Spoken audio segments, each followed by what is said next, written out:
Hello, everyone. My name is Khaled Bendour. I'm one of the deputy editors of the Fathom journal, joined by my fellow deputy editor, Jack Omer-Jackaman, and we're extremely honored and pleased to welcome Yair Hirschfeld. Yair has, decades worth of experience in negotiations. He first became involved in peacemaking in February 1979, after the Iranian Revolution, when he met Austrian Chancellor Bruno Kreisky, who asked him to become involved in Israeli-Palestinian dialogue. He then sent a proposal of his to the Crown Prince of Jordan, and in October 1980, ultimately that process leads to the Madrid Conference. Yair was most famously one of two Israeli academics who first met with PLO leaders in Oslo, Norway, which, as many people know, subsequently then sets the stage for what becomes the Oslo Accords. Yair was subsequently then involved in different negotiations that helped to lay the foundations for what became known as the Beilin-Abu Mazen Agreement in 1995. And throughout the 1990s and since, has been very heavily involved in Track 2 initiatives. So Yair is the first Israeli in our series of those who tried, and he really is a kind of wellspring of wisdom in all sorts of lessons to be learned from previous negotiations. And I know he also has ideas about where to go now. So after that long introduction, Yair, welcome, and thank you very much for being with us. I'm honored, and thank you very much for having me. I should add, remiss of me to add, that he's recently published a book called The Israeli-Palestinian Peace Process, a personal insider's account, and that's also something that we're going to be tapping his knowledge on. But yeah, let's start nearer the beginning. One of the key components of Oslo, the Oslo Accords, that you helped lay the groundwork for, was the importance of gradualism, as opposed to kind of a different approach, which people call the package approach or all or nothing approach. Can you just kind of briefly explain what these two negotiation paradigms mean, why, what their kind of respective advantages and disadvantages are, and kind of what moments or events led you to your conclusion that the all or nothing paradigm is potentially dangerous and that we should, going forward, prioritize gradualism? The difference is very simple. All or nothing doesn't work, and gradualism is very difficult and does work, but it has a lot of disadvantages, and I'll speak about them. Basically, it was Sari Nosebet first in 1905 who told me, Yair, all or nothing doesn't work. And Arafat told me, so, Yair, if you want to move forward, we can't solve everything at one time, we have to move slowly.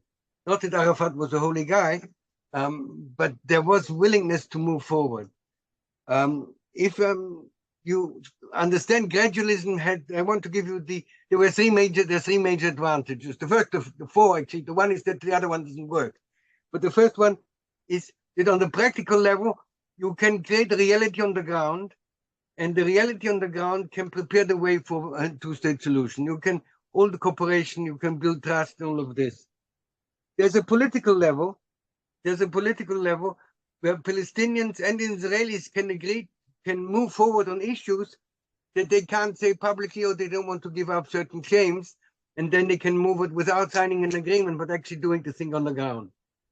There's a religious cause why gradualism is essential, because the religious guy can't go against God, and you can do in reality, there can be a reality that may be against some of their religious beliefs, but in order to save lives, both Muslims and Jews can go along with it. And that's the most important psychological advantage of gradualism, that in gradualism, if it is well done, if it is done on the basis of what we call conflict transformation and not conflict management, conflict transformation potentially creates trust. Now, there are two dramatic disadvantages. Disadvantage number one is that the Palestinians may tell you that gradualism maintains occupation. And it can lead the way to what we call conflict management, which is, the South Africans would call it the lame duck approach. The lame duck is you'd go little steps and they have to actually know that nothing actually changes. So there is the disadvantage also, which is worse, that when you go gradually, the spoilers have all possibilities in their world to undermine your activities and cause terror, and you have to take actions against it. Now, the way to overcome gradualism is that you have to have, you need two measures to deal with it. You need, first of all, to plan carefully, and you have to speak and you have to listen and see what is possible and what not.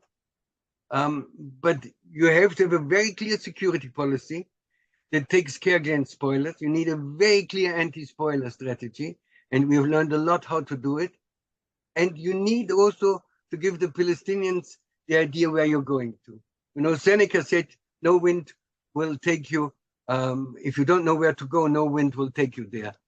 So what we suggest is that Israel, from its own point of view, should give a deposit, say we do want a two-state solution, but at certain conditions. There has to be security, there has to be regional cooperation, there has to be a process of trust building, of regional institution building, and there must be a religious legitimacy for peace. But we can give a deposit, and then you go gradually, but you know where you're going. Thank you, Yair. Talk a little bit about Fatah now.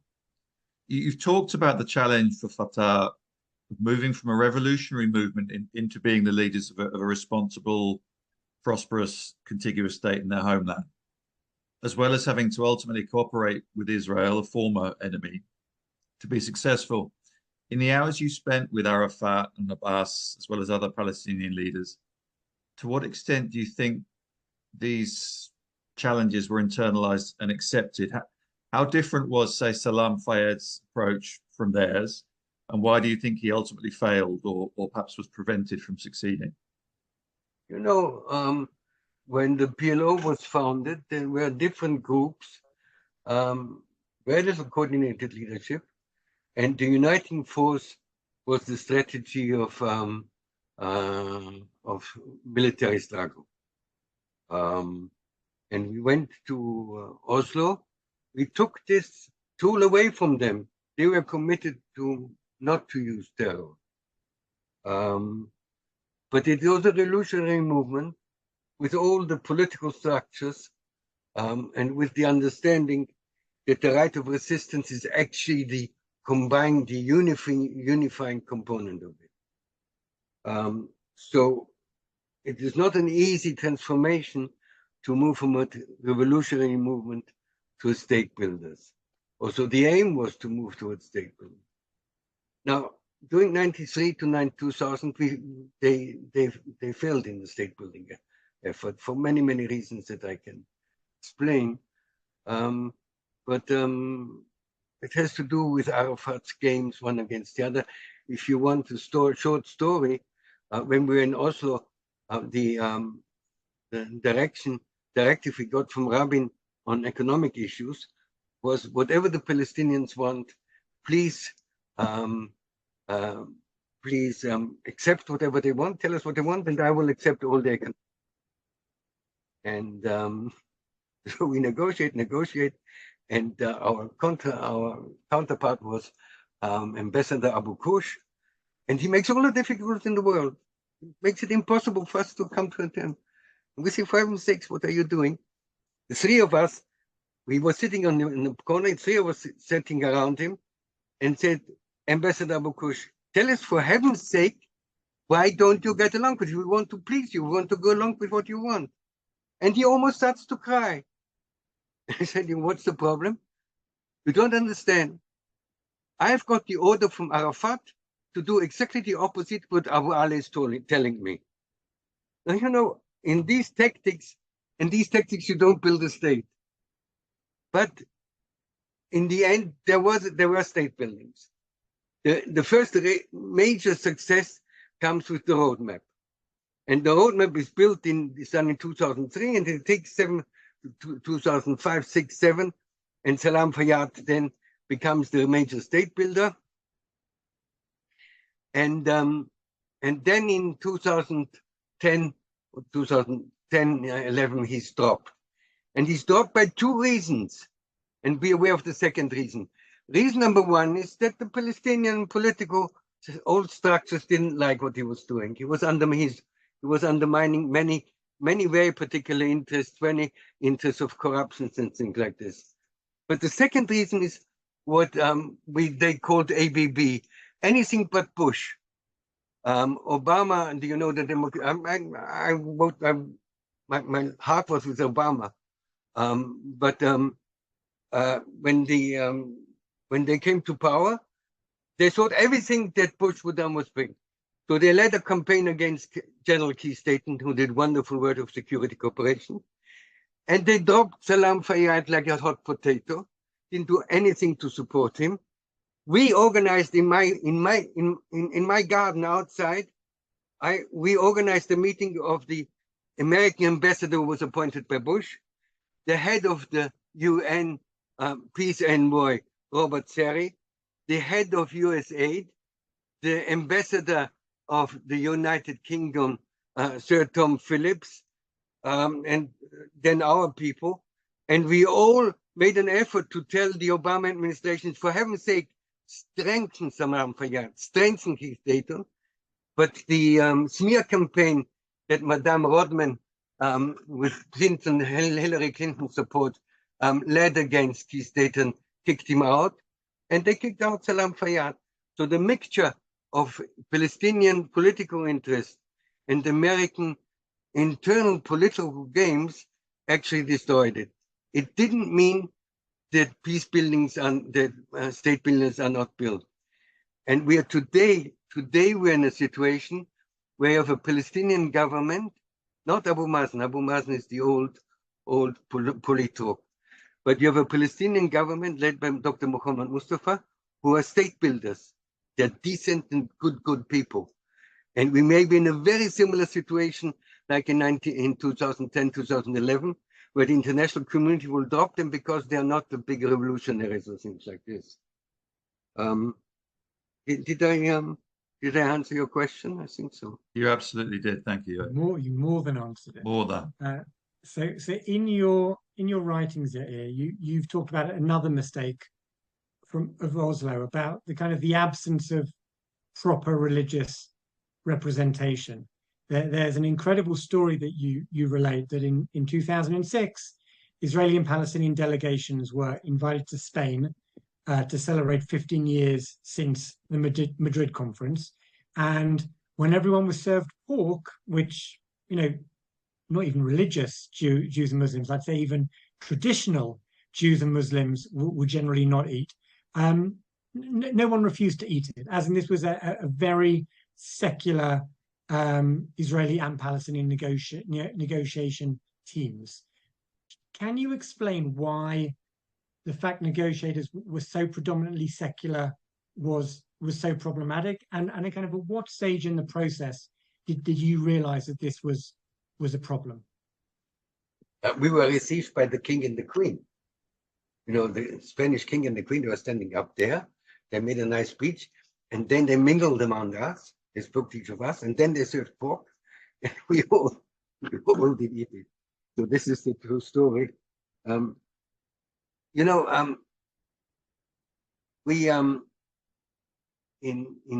had a wonderful teacher, Professor Yoshafat Akabi, and in 1986 he published a book called Hacharot Goraliot, Fateful Decisions. And in these fateful decisions, he writes, the Israeli-Palestinian conflict has three components: the territorial component, the national component, and the religious component. Try to finish the territorial and the national component without ever getting to the religious component.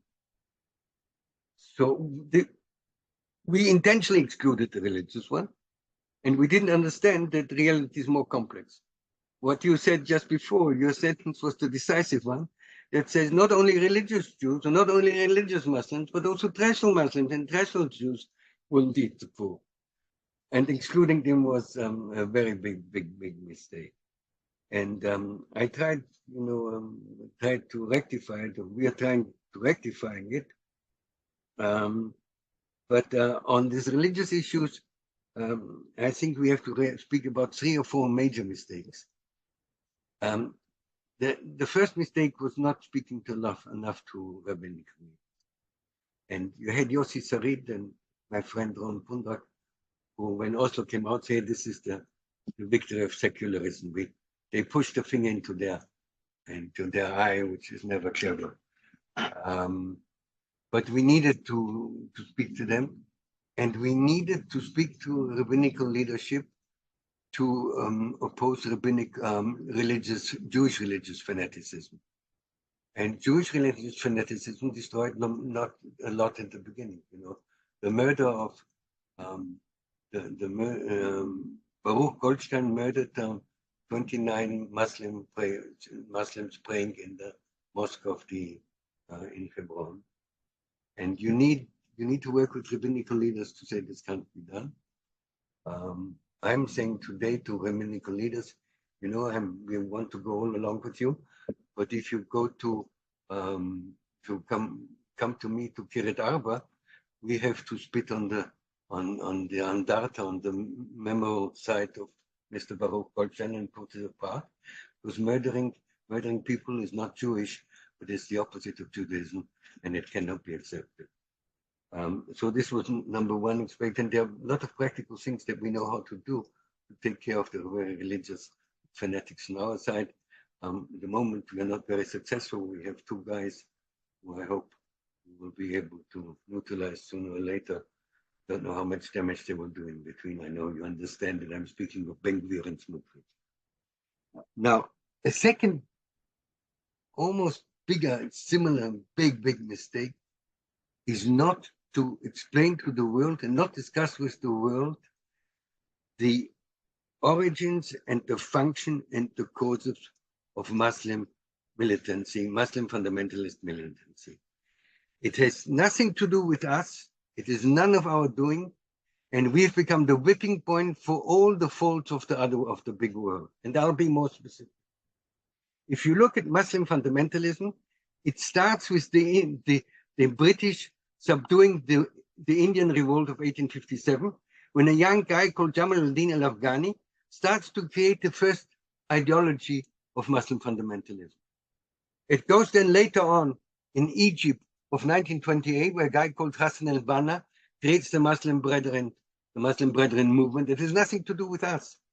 And in 1954, there's a guy called Said Qutb, with again nothing to do with us. It's Egypt, it's England, it's not Israel. Said Qutb, who becomes the ideologist of Muslim terror against everybody. Now, it is again not us in Afghanistan in the 1980s, when the United States give weapons to the Taliban in order to fight the Soviet Union.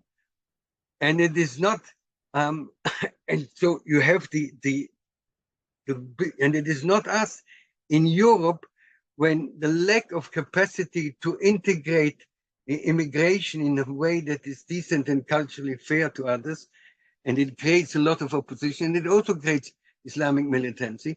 All goes against us. And all is the easiest way of the political leadership in Europe and the United States. This has nothing to do with us. This is all the fault of the Israelis. It's wonderful to say it. It has nothing to do with reality. And it creates a situation that has caused tremendous damage. Now, you have to understand that, and we have to address it. If we want to move forward to peace process, the world has to understand that Muslim militancy is not Israel's fault, but is the fault of those who created this long time ago in history. And by the way, if you look at all the states who are most anti-Israeli, most of them are the states who committed most crimes against others. It's Belgium in Congo, it's Spain all over the South America and elsewhere. And I can go you on and on. And the position in England, it is all the responsibility, the bad conscience of the European world, of the crimes they committed centuries and maybe decades and centuries ago, are all easily said, there's nothing to do with us. The Israelis are responsible. Now, Muslim militancy is abused against Palestinians and us. And we have to know and to fight it. And part of looking forward is to see, how do you deal with it? How do you address it? I think right now, today, after all the disaster and all the Iranian genocidal activities, having rockets and missiles going through Tehran and other places with death to Israel and all the propaganda, you have to deal with it and then take it and take care of it. Now, you know also to understand the importance of interfaith dialogue and creating an understanding between the Muslims. United Arab Emirates has done wonderful work. The Mufti of Saudi Arabia is close to it. Most important is the wonderful work Mansour Abbas, the leader of the Southern Islamic fundamentalist movement in Israel, is doing. They all are working on a moderate moral Islam in cooperation and coordination with Israel. We have to strengthen it. Our right-wing people are afraid of them, rightly so. They are really the future. We will need Muslim legitimacy for peace building the way ahead of it. And it's there. We have the dialogue. We have you need a political decision to do it. And you need a lot of activity in order to make it happen. It's a process. It doesn't go quickly like that. And we have to know something else that is similarly important. If you want, I'll tell you another short story. I'll tell you a story about Jerusalem. We had the Bakshi, the Sephardic Rabbi, Chief Rabbi Bakshi Doron, came out in 1998 with a rabbinical ruling that Muslims have to be in charge of the Temple Mount, or you want Haram Sharif. And he contacted the Mufti of Jerusalem and wanted to sit with the Mufti of Jerusalem. The Mufti of Jerusalem wasn't willing, but the Mufti of Jerusalem sent his deputy. So all of us went to Milano. Bakshi Doron didn't come because the Mufti didn't come. He sent Rabbi Serre, Rabbi from France. And we submitted this thing to everyone, not the peace guys like us, but the chief Rabbi of the Sephardic community, Har HaBayit, Temple Mount, Hashem Tarif, has to be in Muslim, in Palestinian to Arab control. And then the Vice Mufti says, that's good, let us speak in a smaller room. So Faisal Husseini, the Palestinian leader, the Vice Mufti, the Rebbe and I, the four of us go into the small room. And in the small room, the Vice Mufti says, I hear that when God has decided, in Jewish belief, that the temple will come down from heaven and will put on the Mosque of Omar and Al-Aqsa Mosque.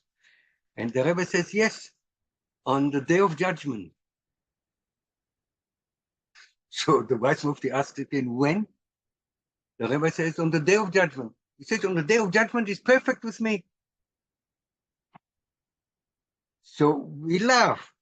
So the Rebbe says, dear Vice Mufti, you don't understand. If it's on the Day of Judgment, no Israeli Prime Minister will be able to sign away sovereignty of Har HaBayit. This is God's will, and the Prime Minister cannot overrule God's will. So in order to overcome religious opposition, we need to come to end of conflict, but not to finality of claims. The claim that is given to God to the people, they have a closer contact to him, they think so, than to us. I'm not sure if this is really true, but this is what we believe. We have to keep finality of claims open. You can have end of conflict, but you still can have finality claims, and there's a way to deal with finality claims in a very legal and fine way. So if you take all of this into account, we have to address the religious issue, but there are ways and means to do it. Thank you. It's absolutely fascinating. I'd like to talk a little bit now about your book, The Israeli-Palestinian Peace Process, a Personal Insider's Account. What were the motivations for you to write that book? No, my thing is that the narrative of peace negotiations has been tremendously distorted. And I'll tell you a story to see how it has been distorted. I don't know if you remember. I remember, by the way, in May 1961, there was a summit meeting between President Kennedy and Nikita Khrushchev in Vienna. We can safely say we don't remember that, but I have I'm other glad stories you about. do. I have other stories about that, funny stories, but not now. Anyway, Kennedy supposedly said to Khrushchev, you know, there's a difference of the way we work. There's no difficulty in Washington. If somebody doesn't like me, you can have 2,000 demonstrators in front of the White House, and they shout, Kennedy's a criminal. We have to impeach Kennedy. Kennedy has to go home. We want to impeach Kennedy. And Khrushchev answers, no problem whatsoever.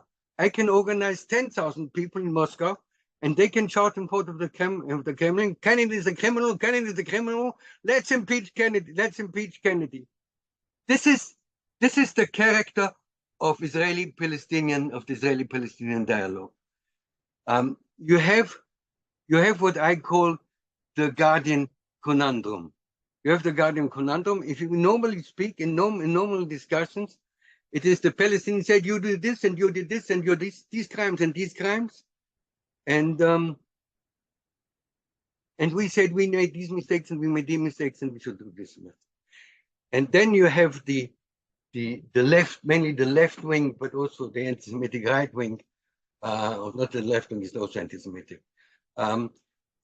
Newspapers and journalists who abuse what I call the 50 shades of Judith Butlerism, the 50 shades of anti-Israeli kind of things by Israelis, by Jews and Israelis, in order to create a narrative that has nothing to do with reality.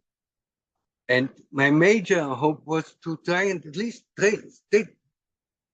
not tell the story, not from the point of view of Israeli right-wing bastards. We have enough of right-wing bastards who cause tremendous damage to Israel. But tell the story of people like me who've been, for the last 45 years, working 24/7 on peace and working with Palestinians and seeing to find a way out. Now, you have to understand that the situation of the Guardian, only quoting the critical Israelis and the accusing Palestinians, is only a little bit of the story. The setup of the United Nations is worse. I don't know if you've been to United Nations meetings, but I've been several times, and it's always a trauma. You have the sit. It's also you have all the states sitting around the kind of half circle, and then you go up and you speak on the top. I always try to do something, you know, we want to find this compromise and this compromise. And then you get somebody up from Andorra and saying, these arrogant Israelis we shouldn't let them speak. And then comes somebody from Belgium and says, no, this is not something, this is criminal. And then comes someone from China and says, this is not only criminal, this is against the world order, and we must take actions. And then somebody says the Israelis are genocidal, they are killing all Jews, and it goes on and on and on. And everybody of them from all kinds of countries have no idea what is talking. Go on and accuse Israel. Then after the session is over, they come to you and ask you what is happening. Forgive me for saying all these things. I've been told to do this. The Arab states like it that I'm saying something like this. You have this setup for 40, 50 years. You have a narrative of anti-Semitic, anti-Israeli distortion of reality in a way that is unbearable and has made all the many difficulties that we're living today is in many ways the outcome of all of this. And there are very decent people in the United Nations. There are people who want to work in the United Nations. But there's this kind of setup that is quite outrageous. And then you have 40, 50 years of Iranian and Qatar propaganda. I was a fellow at Baker Institute and would write write once yearly long reports. 2014, I wrote a report about the 5 major sins of Qatar. And not only was not published, but I lost my fellowship because the Baker Institute got a lot of money from Qatar. And it's the same truth with many universities. There's been a major anti-Israeli storytelling that goes along, and we're paying the price. And you've got anti-Semitic activities today that are actually threatening the safety of Jews abroad as an outcome of that. Now I want also to tell the positive side of what we did. Israel made one peace proposal after the other. In 95, well, I took Abu Mazen Abu Mazen liked what we were doing. In 2000, but Abu Mazen then withdrew his support. In 2000, they said no. In 2008 to Olmert, they said no. In 2014 to Netanyahu, they said no.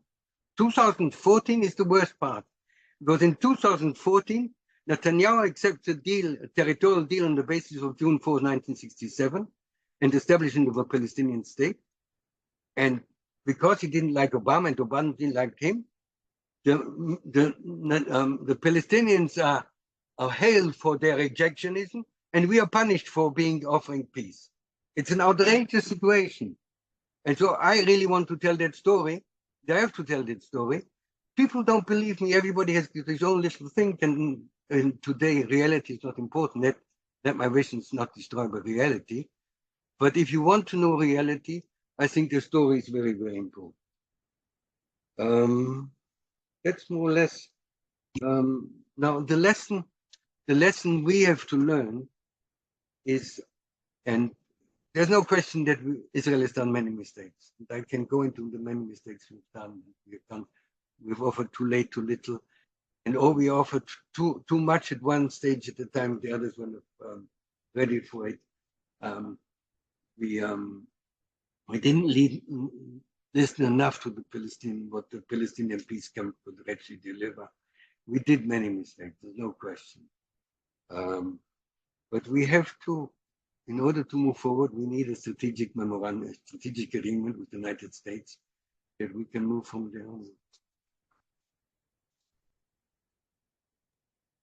So just on that, yeah. Kind of based on all of those lessons that you've accumulated over the years, looking now in mid-June, it's 8 months after October the 7th.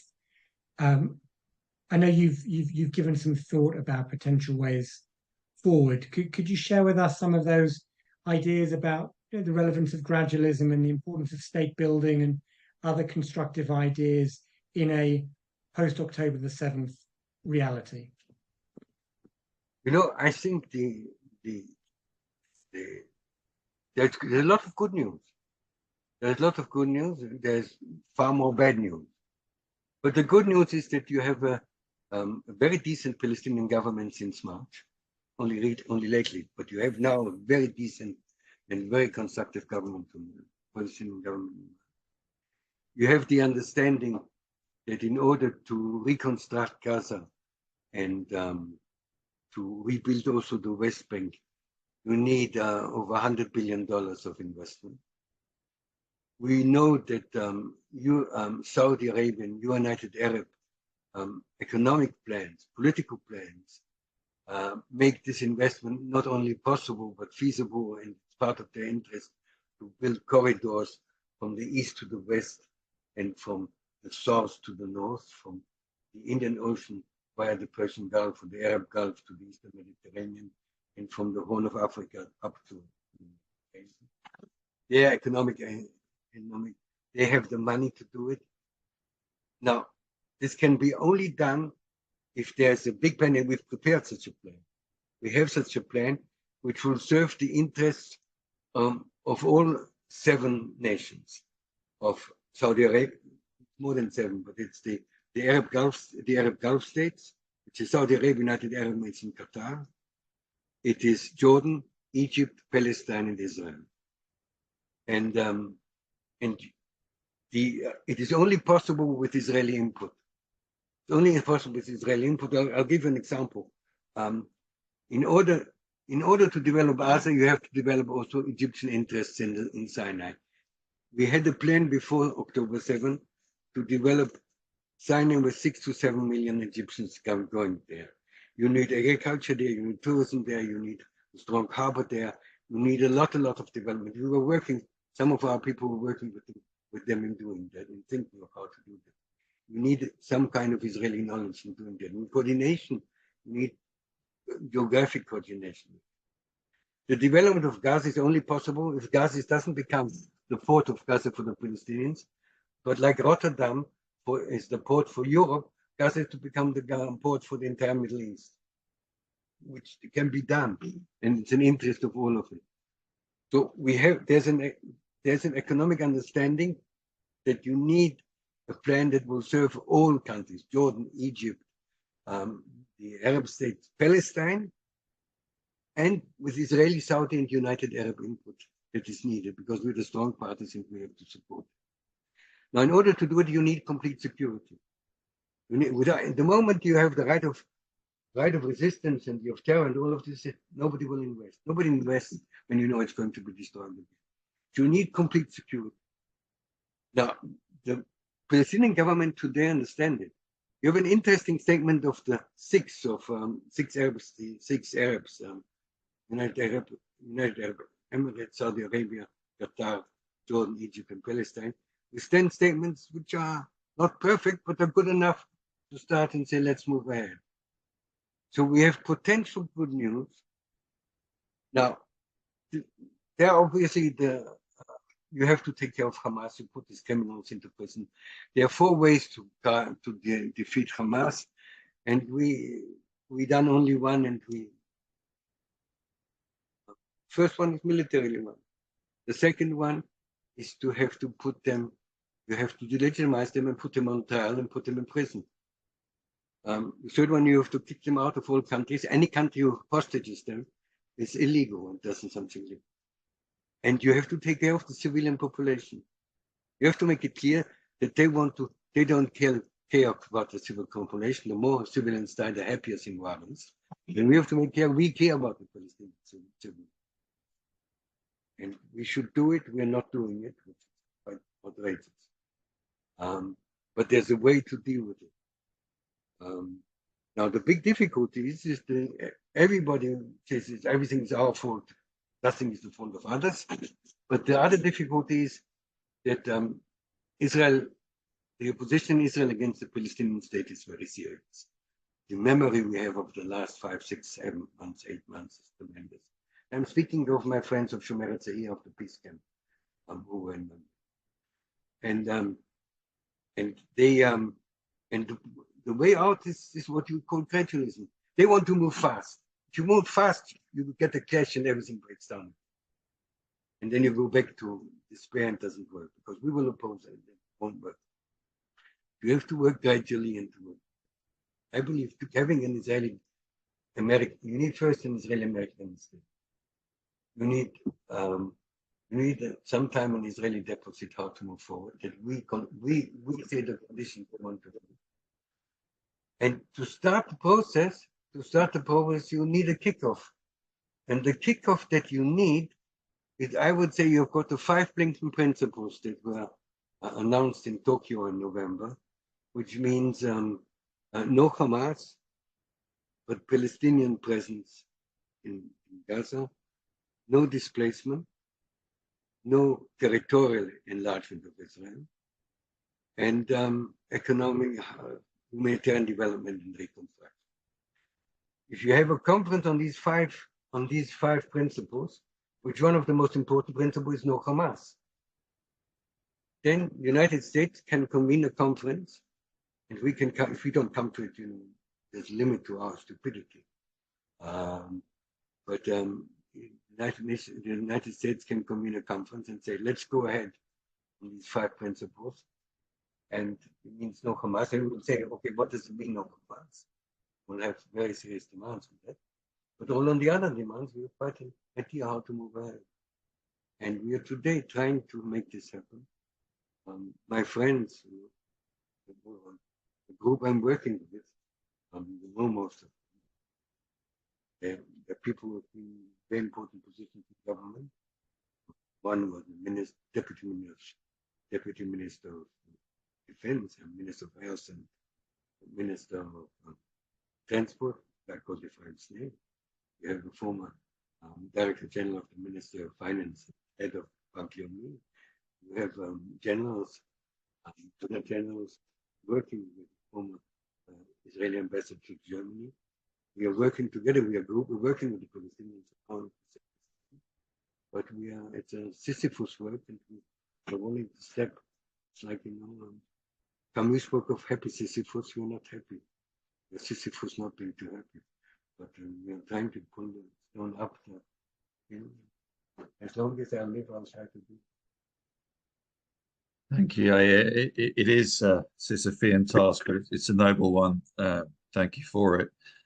Thank you very much indeed for being with us today. Absolutely fascinating conversation, much to reflect on the past and roads not taken, but also on the future and how we might move forward in a better way. Thank you very much, Yair Hirschfeld. Thank you. You're right.